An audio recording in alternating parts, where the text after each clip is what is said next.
تو ایاک نعبد تو کلیئر ہو گیا، اس کو تو ایڈریس کرنے کی ایسا اتنی ضرورت نہیں ہے. اصل مسئلہ ہے وہ ایاک نستعین، اور صرف تجھی سے مدد مانگتے ہیں. یہ بھی عبادت ہے. عبادت کی اعلیٰ ترین شکل ہے وہ ایاک نستعین، غائب میں مدد تجھ سے مانگتے ہیں، ظاہری اسباب میں نہیں. وہ قرآن پاک کی آیات آگے چل کر آ جائیں گی. یہ بات سمجھ لیں، قرآن پاک کی ساری آیات کو اکٹھا کر کے جو رزلٹ نکلتا ہے وہ آپٹیمل سولوشن. قرآن پاک میں 3 جگہ آیا کہ کوئی شفاعت نہیں ہے، پھر آیت الکرسی میں آ گیا من ذا الذی یشفع عنده الا باذنہ، مگر اللہ کے اذن سے شفاعت ہو سکتی ہے. تو اب ساری آیتوں کو جوڑیں گے ہم تو پتہ چلے گا کہ خود کوئی شفاعت نہیں کر سکتا جس کو اللہ اذن دے. لیکن ایاک نستعین میں غائب میں مدد کے لیے پکارنا، اس کے تو اذن کے اوپر آیت کوئی بھی پورے قرآن کے اندر موجود نہیں ہے، اس سے ملتی جلتی بھی کوئی آیت موجود نہیں. یہاں کیٹاگوریکل ڈینائی ہے وہ ایاک نستعین، صرف تیری مدد مانگتے ہیں. اور مدد کون سی؟ غائب میں مدد. اپروپریٹ ٹرانسلیشن بنے گی دعا صرف اللہ سے کرتے ہیں، غائب میں مدد کے لیے تجھے پکارتے ہیں. اس کو مثال سے سمجھیں. میرے سامنے بھائی بیٹھے ہیں، میں ان کو کہتا ہوں مجھے پانی پلا دیں، تو یہ اسباب ہے. قرآن پاک میں ہے وتعاونوا علی البر والتقوی، نیکی اور پرہیزگاری کے کاموں میں ایک دوسرے کی مدد کرو. ظاہری اسباب نبی صلی اللہ علیہ وسلم نے بھی صحابہ کرام کو اختیار کیا. عیسیٰ علیہ السلام نے بھی آواز لگائی من انصاری اللہ، کون ہے جو اللہ کے لیے میری مدد کرے؟ تو یہ ظاہری اسباب کے طور پر حواریوں نے کہا نحن انصار اللہ، ہم ہیں اللہ تعالیٰ کے دین کے مددگار. تو یہ ظاہری اسباب کے طور پر. لیکن جس بھائی سے یہاں بیٹھے میں پانی مانگ رہا ہوں، یہ بھائی بغداد شریف میں ہو اور وہاں بھی قبر شریف کے اندر دفن ہو، اور میں یہ کہوں کہ بھائی مجھے پانی پلا دیں، وہی بات، وہی جملہ، وہی بندہ شرک ہو جائے گا، کیونکہ غائب میں پکار رہے ہیں. تو اپروپریٹ ٹرانسلیشن ایاک نستعین کی کیا بنی؟ دعا صرف اللہ ہی سے، غائب میں مدد کے لیے صرف تجھی کو پکارتے ہیں. لہذا اس مسئلے میں یہ بات یاد رکھیں کہ خصوصاً ہمارے بریلوی مکتبہ فکر کے جو بھائی ہیں، میں بھی خود 31 سال تک بریلوی رہا، اب میری 34 سال عمر ہے، ان کو یہ بتایا جاتا ہے کہ جو شخص سیدنا علی رضی اللہ تعالیٰ عنہ سے دعا نہیں مانگے گا، یہی بات شیعہ کو بھی بتائی جاتی ہے کہ جو حضرت علی سے دعا نہیں مانگے گا تو اس کو یہ کنسپٹ دیا جاتا ہے شاید وہ سیدنا علی کا گستاخ ہو جائے گا. پھر یا جو شیخ عبد القادر جیلانی رحمۃ اللہ علیہ سے مدد نہیں مانگے گا یا غوث اعظم دستگیر، تو شاید بزرگوں کا گستاخ ہو جائے گا. تو یہ اصل میں بیماری ہے جو ان کو بتائی جاتی ہے. اس کو کوئی نہیں ایڈریس کرتا کہ وہ بیچارے کیوں مدد کے لیے پکار رہے ہیں. ان کو بتایا یہ گیا کہ اگر مدد کے لیے نہیں پکارو گے تو ان ہستیوں کے گستاخ بن جاؤ گے. واللہ چھوٹی سی بات اگر ان سے کر دیں تو ان کو یہ بات سمجھ آ جائے گی، کوئی مشکل کام نہیں ہے. لیکن اس کے لیے پھر فرقوں سے نکلنا پڑے گا. فرقوں میں آئیں گے پھر تو آپ مسلک بچائیں گے، دین نہیں بچے گا. سیدھی سی بات ہے. وہ کیا ہے؟ ان کو صرف یہ بات پوچھ لیں ساروں سے، جو لوگ بھی اس قسم کے کام کر رہے ہیں، بریلوی ہوں، دیوبندی ہوں، اہل حدیث ہوں، شیعہ ہوں، کوئی بھی ہو، اس سے صرف یہ بات پوچھیے کیا اللہ کے علاوہ کسی کی عبادت ہو سکتی ہے؟ مجھے بتائیں کوئی بھی مسلمان اس روئے ارض پہ کسی بھی مکتبہ فکر کا یہ بات کہنے کے لیے تیار ہے کہ اللہ کے علاوہ کسی کی عبادت ہو سکتی ہے؟ کوئی نہیں، کوئی بھی نہیں کہے گا. تو اس کو کہیں کہ بھائی دعا بھی عبادت کی ایک قسم ہے، اور آپ کو یہ بات پتہ ہے کہ یہ اعلیٰ ترین قسم ہے عبادت کی. وہ آگے میں دلائل بھی قرآن پاک سے اور حدیث سے دوں گا. تو دعا ہے عبادت، عبادت اللہ کے علاوہ کسی کی ہو نہیں سکتی. تو آپ یہ بتاؤ کہ سیدنا علی سے دعا کرنا جائز ہے؟ واللہ کتنے لوگوں کو بتایا انہوں نے کہا جی نہیں واقعی یہ ناجائز ہے. مسئلہ تو ان کو بتایا جائے کہ اصل مسئلہ اٹکا کہاں پہ ہوا ہے ان کا. وہ اس کو گستاخی سمجھ رہے ہیں. اور پھر ان کو مثال کے طور پر وہ سنن ابن ماجہ کی حدیث بتائیں. نبی صلی اللہ علیہ وسلم کو ایک صحابی نے آ کے سجدہ کیا. آپ صلی اللہ علیہ وسلم نے فرمایا کتاب النکاح چیپٹر میں، اپنا سر اٹھاؤ، اگر میں سجدے کو جائز سمجھتا تو بیویوں سے کہتا کہ اپنے خاوندوں کو سجدہ کریں اس حق کے سبب جو اللہ تعالیٰ نے ان کو دیا ہے، خاوندوں کو اپنی بیویوں کے اوپر. تو آپ صلی اللہ علیہ وسلم نے سجدے سے روک دیا. آپ صلی اللہ علیہ وسلم نے معاذ اللہ استغفر اللہ اپنی گستاخی کروائی. اس صحابی نے تو حضور کی عزت کے لیے آپ صلی اللہ علیہ وسلم کو سجدہ کیا تھا. تو اگر یہ گستاخی والا فارمولہ مان دیا جائے تو حضور نے خود اپنی گستاخی کروائی، منع کر دیا. یا آپ کو تو کہنا چاہیے تھا عشق دے چلے نمبر لے گئے عقل والے تو انہیں عمرہ گالیاں، یہ کہہ دینا چاہیے تھا. لیکن آپ صلی اللہ علیہ وسلم نے نہیں فرمایا، کیونکہ عبادت خالصتاً اللہ کے لیے. اور الحمدللہ یہ امت توحید ہے. بریلوی ہو، دیوبندی ہو، اہل حدیث ہو، شیعہ ہو، سب کو یہ بات پتہ ہے کہ عبادت اللہ کے علاوہ کسی کی نہیں ہو سکتی. سیدھی سی بات ہے. یہ بہت بڑا ایسٹ ہے ہماری امت کے پاس، یہ سب کو کلیئر ہے الحمدللہ. ہم بتا نہیں سکتے کہ مسئلہ اصل میں کیا ہے، کہ دعا بھی عبادت ہے، اللہ کے علاوہ کسی اور کی نہیں ہو سکتی. تو اس طریقے سے بات سمجھائی جائے تو بات سمجھ آ جائے گی. اب 3 پوائنٹ اس میں سمجھ لیں جس کے اوپر ساری کی ساری گمراہی کھڑی ہے. پہلی بات یہ کہ وہ یہ پوچھتے ہیں جو لوگ غیر اللہ کو مدد کے لیے پکارتے ہیں، تو وہ یہ کہتے ہیں کہ کیا آپ اس لیے غیر اللہ کو پکارنے کو منع کرتے ہیں مدد کے لیے کہ غیر اللہ کو پکارنا شرک ہے غائب میں؟ تو اس کا جواب ہے نہیں، غیر اللہ کو غائب میں پکارنا شرک نہیں ہے. یہ جھگڑے ہی نہیں ہے، ہم پکارتے ہیں. صحیح بخاری اور مسلم کی متفق علیہ حدیث ہے، آپ صلی اللہ علیہ وسلم نے تشہد اس طرح تعلیم فرمایا صحابہ کرام کو جس طرح قرآن. یہ جو مشہور ہے یہ شب معراج کی اللہ اور رسول کی گفتگو ہے، یہ جھوٹ ہے. یہ جلال الدین سیوطی صاحب نے پتہ نہیں کہیں سے نقل کیا ہے، دنیا کی کسی حدیث کی کتاب میں یہ نہیں ہے. یہ دعا آپ نے خود سکھائی ہے، اتحیات للہ والصلوات والطیبات. اس میں کیا آتا ہے؟ السلام علیکم ایھا النبی، اے نبی صلی اللہ علیہ وسلم آپ پر سلام ہو. آپ کو غائب میں پکارا جا رہا ہے، مدد کے لیے نہیں، صرف پکارا جا رہا ہے. یہ شرک نہیں ہے. اور اس حدیث میں آگے موجود ہے کہ جب تم یہ سلام پڑھو گے اللہ تعالیٰ تمہارا سلام پہنچا دے گا. غائب میں پکارنا جھگڑا نہیں ہے. اچھا جی، پھر دوسری بات وہ کہتے ہیں کہ جی کیا آپ اس لیے غیر اللہ کو پکارنے کو شرک کہتے ہیں کہ دور سے سن نہیں سکتا اللہ کے علاوہ کوئی اور؟ جس کو نیند آ رہی ہے نا کھڑا ہو جائے. اس سے پہلے کہ میں درس بند کر دوں، اتنا بڑا ایشو میں ایڈریس کر رہا ہوں، اور یہ میں بہت بڑا جملہ بولنے لگوں، اس کو کسی نے بھی اس طریقے سے ایڈریس نہیں کیا. اٹھا کے دیکھ لیں سارے توحید والوں کے لیکچر، ان کو مسئلہ ہی نہیں پتا کہ اس وقت کیا ہے. یہ مسئلہ وہ بتائے گا جو اس گمراہی سے نکل کر آئے. تو وہ یہ پوچھیں گے کہ آپ اس لیے اس کو شرک کہتے ہیں کہ دور سے کوئی سن نہیں سکتا؟ نہیں، یہ وجہ بھی نہیں ہے. قرآن پاک میں موجود ہے سیدنا سلیمان علیہ السلام نے بہت دور سے چیونٹیوں کے آپس میں گفتگو کی آواز سن لی تھی. اللہ تعالیٰ چاہے تو سنا سکتا ہے، یہ مسئلہ ہی نہیں ہے. پھر تیسری بات وہ کریں گے کہ کیا آپ اس لیے اس کو شرک کہہ رہے ہیں کہ اللہ تعالیٰ کسی کو اذن نہیں دے سکتا مدد کا؟ تو اس کا بھی جواب ہے نہیں، یہ بھی وجہ نہیں۔ اب آپ پرچار ہوں گے پھر وجہ کیا ہے؟ یہ بھی وجہ نہیں ہے۔ اللہ تعالیٰ چاہے تو اذن دے سکتا ہے۔ سیدنا میکائیل علیہ السلام کی ڈیوٹی نہیں ہے بارش برسانے کی، جبرائیل علیہ السلام کی ڈیوٹی نہیں تھی وہی لانے کی، فرشتوں کی ڈیوٹیاں نہیں لگی ہوئی ہیں۔ صحیح بخاری میں حدیث نہیں کہ جو آیت الکرسی پڑھتا ہے اللہ تعالیٰ ایک فرشتہ اس کے اوپر محافظ کے طور پر مقرر فرما دیتا ہے؟ تو اذن دیا ہوا ہے حفاظت کرنے کا، تبھی حفاظت کرتا ہے نا۔ انہیں کھٹو سا فرشتہ تو نہیں کوئی ہوتا، اس کے پاس اختیار بھی تو ہوتا ہے نا اللہ کے اذن سے۔ یہ بھی جھگڑا نہیں ہے۔ تو جھگڑا کیا ہے؟ صرف ایک، غائب میں مدد کے لیے پکارنا۔ غائب میں پکارنا شرک نہیں ہے، بلکہ قرآن و حدیث سے ثابت ہے۔ جہاں جہاں ثابت ہے وہاں تو سنت ہوگی، جہاں ثابت نہیں بدعت کہیں گے، شرک نہیں ہوگا۔ دور سے سننے والا بھی ایشو نہیں ہے، اللہ تعالیٰ چاہے تو سنا سکتا ہے۔ اسی طریقے سے وہ بھی جہاں جہاں ثابت ہے، جیسے بخاری مسلم کی متفق علیہ حدیث ہے، جب مردے کو دفنا کے جاتے ہیں تو جانے والوں کے قدموں کی آواز بھی سنتا ہے، اللہ مردے کو بھی سنا سکتا ہے۔ تیسرا، اذن والا چکر بھی نہیں، فرشتوں کی اللہ تعالیٰ نے ڈیوٹیاں لگائی ہوئی ہیں۔ مسئلہ یہ ہے کہ فرشتوں کو پکار نہیں سکتے، فرشتوں کو پکاریں گے تو خالصتاً شرک ہو جائے گا۔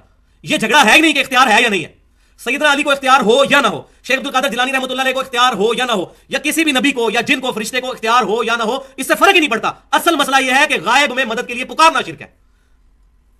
سب سے بڑا مشکل کشا اس وقت سورج ہے۔ سائنٹیفک فیلڈ کے لوگ سمجھتے ہیں پوری دنیا کا نظام سورج کی وجہ سے چل رہا ہے۔ سورج کی وجہ سے زمین پہ موسم تبدیل ہوتے ہیں، سمندروں کا پانی ویپریٹ ہو کر گلیشیئرز کی شکل میں پانی جمع ہوتا ہے پہاڑوں پر، وہاں سے وہ چلنا شروع ہوتا ہے۔ پوری دنیا کا نظام، پودے اپنی خوراک سورج کی روشنی سے بناتے ہیں، فوٹوسنتھسس کے ذریعے، پودوں کو جانور کھاتے ہیں، ہم جانوروں کو کھاتے ہیں، پورا سسٹم سورج کی وجہ سے چل رہا ہے۔ تو ہم کیا کہیں گے؟ المدد یا سورج؟ سورج کو پکارنا شرک ہے۔ سورج نہیں نکلے گا، اللہ کو پکاریں گے۔ سورج نکلے گا اور بارشیں نہیں ہوں گی، اللہ کو پکاریں گے۔ یہ مسئلہ یہ ہے، اس کو سمجھ لے، غائب میں مدد کے لیے پکارنا شرک ہے۔ وَإِيَّاكَ نَسْتَعِينُ۔ لہٰذا یہ جو جنید جمشید صاحب نے ایک دیوبند کے مفتی کی جو نعت پڑھی، فرشتوں یہ پیغام دے دو کہ خادم تمہارا سیدار ہے، یہ شرکیہ جملہ ہے۔ فرشتے کو پکارنا بھی غائب میں شرک ہے۔ فرشتوں بے شک اللہ تعالیٰ نے ان کو ڈیوٹی پہ مامور کیا ہے، سنن نسائی میں صحیح حدیث ہے کہ زمین پہ کچھ فرشتے سیاحت کرتے ہیں اور میرے امتیوں کا سلام میرے تک پہنچاتے ہیں، لیکن فرشتوں کو پکار نہیں سکتے۔ ہم کیا کہتے ہیں؟ اللہم صلی علی محمد، اے اللہ آپ محمد صلی اللہ علیہ وسلم پر دروشی بھیجیں۔ فرشتوں کو پکارنا شرک ہو جائے گا۔ تو یہ بات سمجھ لیں، فرشتوں کو یہ نہیں کہہ سکتے فرشتوں بارش برسا دو کہ گرمی کا موسم قریب آ رہا ہے، یہ شرک ہو جائے گا۔ اس مسئلے میں بہت احتیاط کی ضرورت ہے۔ تو یہ اصل مسئلہ ہے جو میں نے آپ کو بتایا، جو اصل پرابلم ہے۔ اب اس میں دو مثالیں صحیح بخاری اور صحیح مسلم سے پیش کر دیتا ہوں، دونوں کو بلکہ یکجا کر کے بیان کر دیتا ہوں۔ بخاری اور مسلم میں، صحیح بخاری کتاب المغازی چیپٹر میں اور صحیح مسلم میں کتاب الامارہ چیپٹر میں، کہ 70 صحابہ کو دھوکے سے شہید کیا گیا۔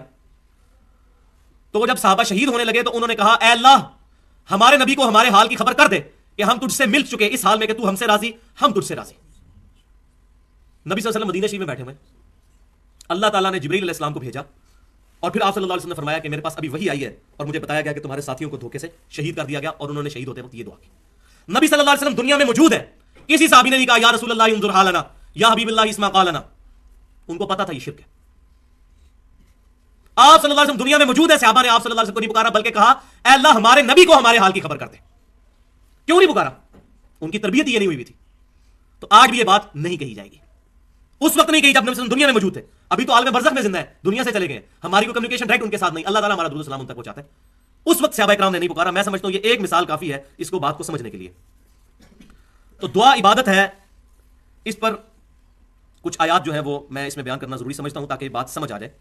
تو اس سے پہلے یہ بات سمجھ لیں کہ اگر قرآن کی یہ شروع میں آیت آ گئی نا، ایاک نعبد و ایاک نستعین، تو سورۃ النساء کی آیت نمبر 82 ہے کہ قرآن اگر اللہ کے علاوہ کسی اور کی طرف سے نازل ہوا ہوتا تو تم اس میں بہت زیادہ کنٹرڈکشن، اختلاف پاتے۔ اتنی موٹی کتاب کو بندہ لکھے نا تو وہ بھول جائے گا میں پہلے صفحے پہ کیا لکھا ہے، وہ آگے جا کے ہوتا ہے اس کی الٹی کچھ لکھ دے۔ تو اللہ تعالیٰ نے فرمایا کہ یہ اس کا غلطیوں سے پاک ہونا اس چیز کی نشانی ہے کہ یہ اللہ کا کلام ہے۔ بھائیو اگر قرآن کے شروع میں آیا نا ایاک نعبد و ایاک نستعین، پورے قرآن میں کوئی آیت نہیں پھر آپ کو ملے گی جس سے یا علی مدد یا شیخ عبد القادر جیلانی مدد ثابت ہو جائے، کیونکہ قرآن میں اختلاف نہیں ہوگا۔ اور حدیثیں اگر ملے تو ویسے ہی قرآن پہ پیش کی جائیں گی، سیدھی سی بات ہے۔ کوئی صحیح حدیث قرآن کے خلاف نہیں ہو سکتی۔ یہ ہمارا ٹچ سٹون ہے، کسوٹی ہے جو سنیاروں نے رکھی ہوتی ہے، ٹچ سٹون اس کو کہتے ہیں۔ اس پر پرکھا جائے گا تمام چیزوں کو۔ یہ اللہ کی کتاب، انا نحن نزلنا الذکر وانا لہ لحافظون۔ تو دعا عبادت ہے، اس کے لیے یہ ایک آیت بہت زبردست، سورۃ البقرہ آیت نمبر 186، بسم اللہ الرحمن الرحیم، واذا سألک عبادی عنی فانی قریب۔ اے محبوب صلی اللہ علیہ وسلم میرے بندے آپ سے پوچھتے ہیں میرے بارے میں تو ان سے فرمائیے میں تمہارے بالکل قریب ہوں۔ اجیب الدعوۃ الداع اذا دعان، پکارنے والے کی پکار کو سنتا ہوں جب وہ مجھے پکارے۔ فلیستجیبوا لی، تو ان کو بھی چاہیے کہ وہ میرا حکم مانیں، ولیؤمنوا بی لعلہم یرشدون، اور مجھ پر ایمان لائیں تاکہ یہ فلاح پا جائیں، رشد و ہدایت پا جائیں۔ تو اس آیت کے اندر بالکل کلیئر کٹ اللہ تعالیٰ نے ارشاد فرمایا کہ جب میرے بندے آپ سے میرے بارے میں پوچھتے ہیں تو فرمائیے میں تمہارے بالکل قریب ہوں، دعا کرنے والے کی دعا قبول کرتا ہوں۔ تو ان کو چاہیے کہ میرا حکم مانے، مجھ پر ایمان لانے کا حق یہی ہے تاکہ یہ کامیاب ہو سکیں۔ تو اس میں بھی دعا کی طرف ترغیب دلائے گی کہ اللہ سے صرف مانگنی ہے۔ دوسری آیت یہ بہت سخت ترین آیت ہے، سورۃ النمل کی آیت نمبر 63، بسم اللہ الرحمن الرحیم،